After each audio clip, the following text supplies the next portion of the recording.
Vámonos directo a esto que se titula Leyendas del Norte, el verdadero norte, capítulo 1. Saludos frutas y a toda la banda que gusta del jugo de naranja.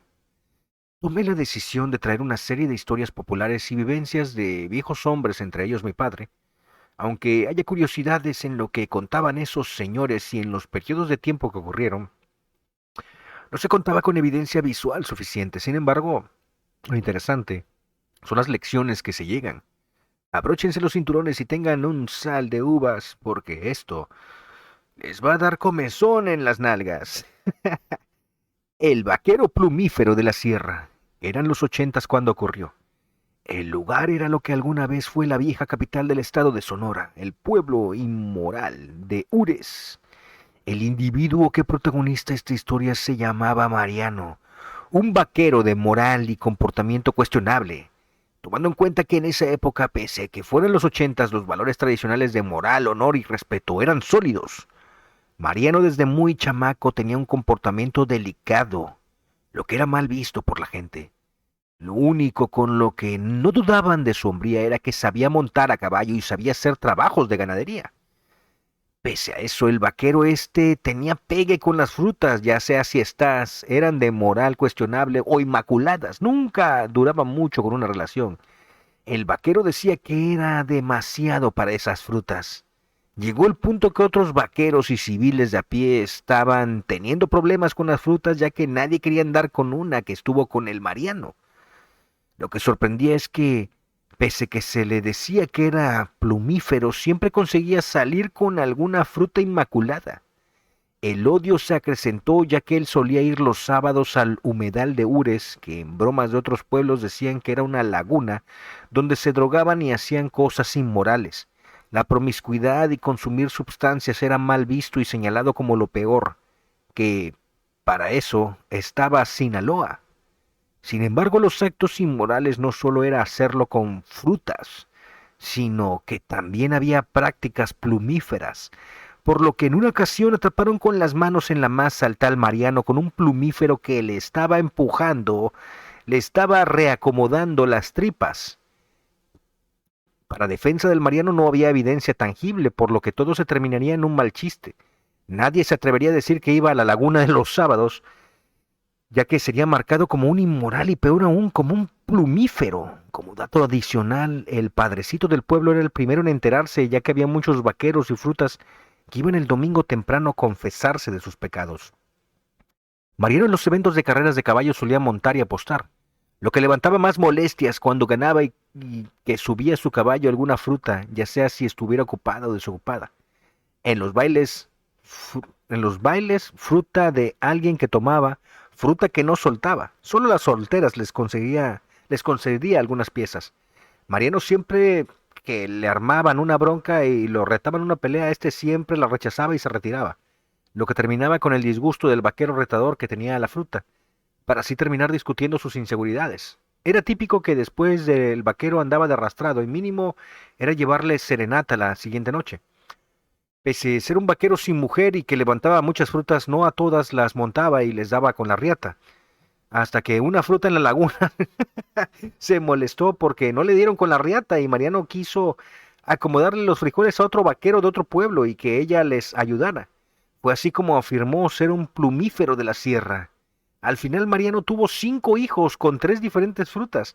Todas ellas eran mal vistas por ser madres solteras y peor aún tener hijos de un tipo de moral tan cuestionable. Sin embargo, no faltaba la fruta que admiraba, que el Mariano, al ser elegante y gallardo, que lo que decían de él era por envidia. Así que ya saben, si es vaquero y se jacta de tener a todas las frutas, lo más seguro es que sea plumífero tapado.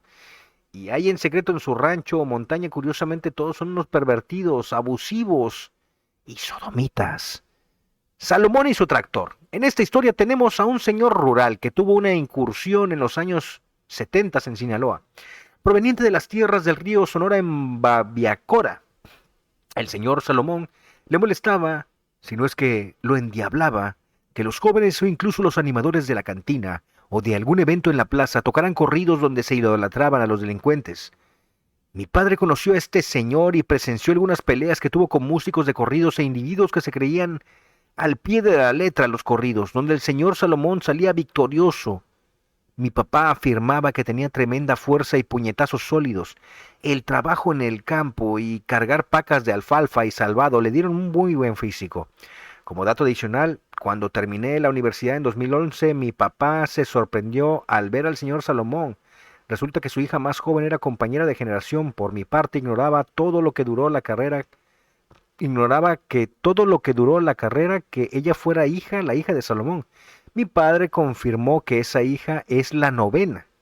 Volviendo a la incursión a Sinaloa, esto se debió a que Salomón se negó a trabajar en su milpa, unas plantas con las que fabrican sustancias prohibidas, reiterando que en ese tiempo en los pueblos de Sonora era mal visto trabajar con esas plantas, y peor aún, con delincuentes. Tengo que añadir un dato histórico. Sonora, antes de que los volvieran héroes, la división del norte de Pancho Villa quedó mal tras el acontecimiento de San Pedro de la Cueva, por lo que la figura del delincuente no estaba romantizada. Los delincuentes se tomaron la molestia de robar el tractor a Salomón, que era de los pocos productores que contaban con uno.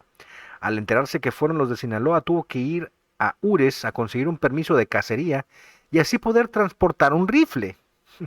Salomón emprendió su viaje a tierras sinaloenses para recuperar su propiedad. Mi padre mencionó que casi 3 semanas no se supo de él. Su esposa y concubina de ese momento ya estaba en pleito para ver quién se quedaba con la milpa y la casa. Salomón envió un telegrama que se encontraba en la Ciudad del Sol y que ya estaba pronto a regresar.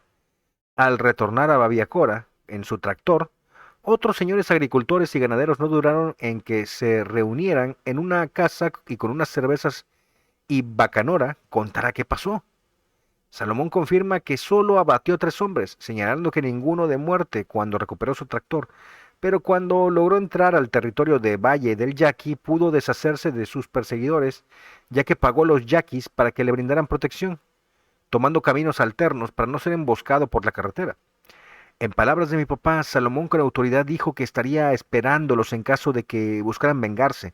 Cabe señalar que la delincuencia de ese entonces no tenía suficiente poder como ir por un simple agricultor que les puede dar problemas. Salomón apaciguó el conflicto entre su esposa oficial y concubina, devolviendo a esta última a la plaza donde la levantó. Si quería regresar a su yugo, debe alinearse.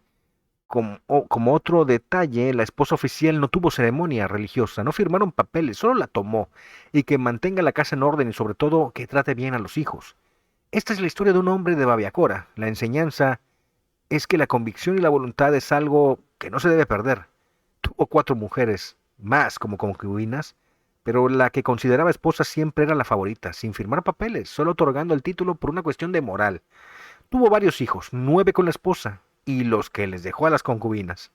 Como bono, la hija de Salomón, la que iba conmigo en la universidad, fue la segunda en terminar la carrera embarazada. Lo gracioso fue cuando le hice el comentario, cuando ya tenía 5 meses, ya en el último semestre. ¿Pero cómo? Dije bromeando, viendo su vientre. Por fruta, exclamó con contundencia. Hoy en día, ella es madre soltera y un chamaco casi quinceañero. Gracias por leer y espero que les haya gustado y dejado alguna moraleja. Bueno, a ver, para empezar, estos eran otros tiempos. En aquellos tiempos, los tipos arreglaban las cosas por mano propia, o sea, ¿sabes? Como este tema del rifle no me sorprende, ¿no? Antes era relativamente fácil poder transportar rifles entre estados. Ojo que lo que él hizo, digamos que no era muy bien habido, ¿no? Está medio chafa, pero o sea, sí se podía. Digamos que podías conseguir un permiso de transportación entre estados y si bien no podías portar el arma, podías alegar que la ibas a usar para cazar. En este caso, él habrá alegado eso y le dieron el permiso de transportación de Sonora a Sinaloa.